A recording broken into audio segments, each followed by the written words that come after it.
Magandang umaga. Andito na kami gumagawa ng kulungan ng baka. Ito ay 7 kwadra. Tapos ang aming karpentero ay may lagaring antik. At ang kanyang paglalagari siya'y tawang-tawa. Tapos ang mga pako'y antik pa. Akala ko ay 4. Yun pala'y 5. Parang lampas ito sa kahoy ng 8x8. At ang aming labor, panay pa ang sigarilyo. Panay hawak sa kahoy, kay magtrabaho. Kapag nabagsakan ang paamoy looy. Ang aming karpentero, may hawak na martilyo.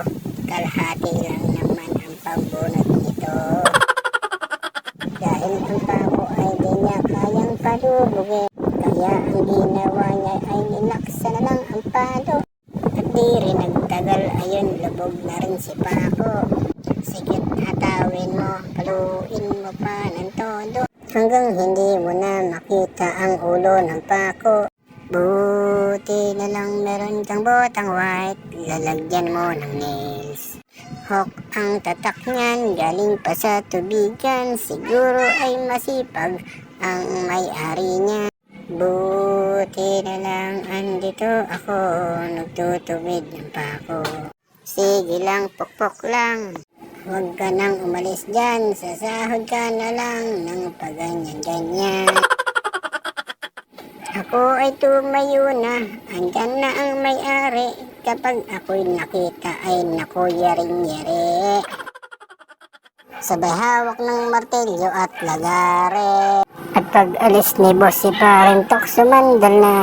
Habang si Randy ay tuloy na ang asinta. Kaya pala si Parentok pumesto ay sa mangga. Tagasipat pala siya ng inaasinta. Buti na lang dumating si boss, bumili daw ako ng merienda. Ako ay ginanahan, takbo sa may tindahan. Sa sobrang bilis ko, muntik pa akong madapa sa daan. Agad naming binanatan, kala mo'y mauubusan. Sumama pa si Maring Aisa, siya daw ang news ng bakahan. At dito na po nagtatapos ang unang araw ng aming paggawa. Sana po kayo ay natuwa sa aking pagtula.